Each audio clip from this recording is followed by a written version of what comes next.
కొణిదెల పవన్ కళ్యాణ్ అమ్మ కడుపున ఆఖరివాడిగా పుట్టిన అందరికీ మంచి చేయాలి, మేలు జరగాలి అనే విషయంలో ముందువాడుగా ఉంటాడు.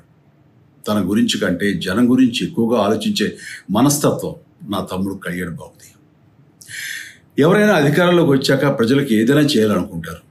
కానీ కళ్యాణ్ తన సొంత సంపాదనని కౌలు రైతులు కన్నీళ్లు తుడిచేందుకు ఖర్చు పెట్టడం, సరిహద్దు దగ్గర ప్రాణాలొడ్డి పోరాడే జవాన్ కోసం పెద్ద మొత్తం అందివ్వటం, అలాగే మత్స్యకారులు ఇంకా ఎందరికో తాను చేసిన సహాయం చూస్తుంటే ఇలాంటి నాయకుడు కదా జనాలకు కావాల్సింది అనిపిస్తుంది.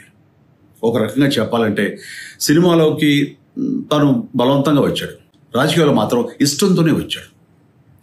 ఏ తల్లికైనా తన కొడుకు కష్టపడుతుంటే గుండె తరుక్కుపోతుంది.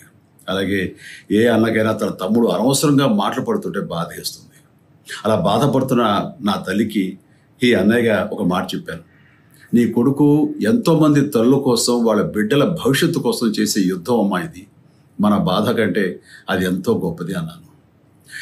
అన్యాయాన్ని ఎదిరించకుండా మౌనంగా ఉండే మంచివాళ్ల వల్లనే ప్రజాస్వామ్యం మరింత నష్టం అని నమ్మి జనం కోసం జన సైనికుడయ్యాడు.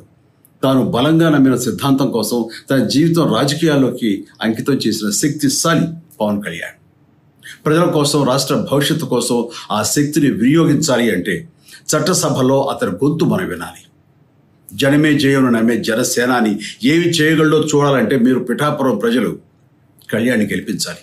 మీకు సేవకుడుగా, సైనికుడుగా అండగా నిలబడతాడు. మీకోసం ఏమైనా సరే కలబడతాడు, మీ కళ నిజం చేస్తాడు. పిఠాపురం వాస్తవ్యులకు మీ చిరంజీవి విన్నపం, గాజు గ్లాసు గుర్తుకి మీ ఓటు వేసి పవన్ కళ్యాణ్ని గెలిపించండి. జై హింద్.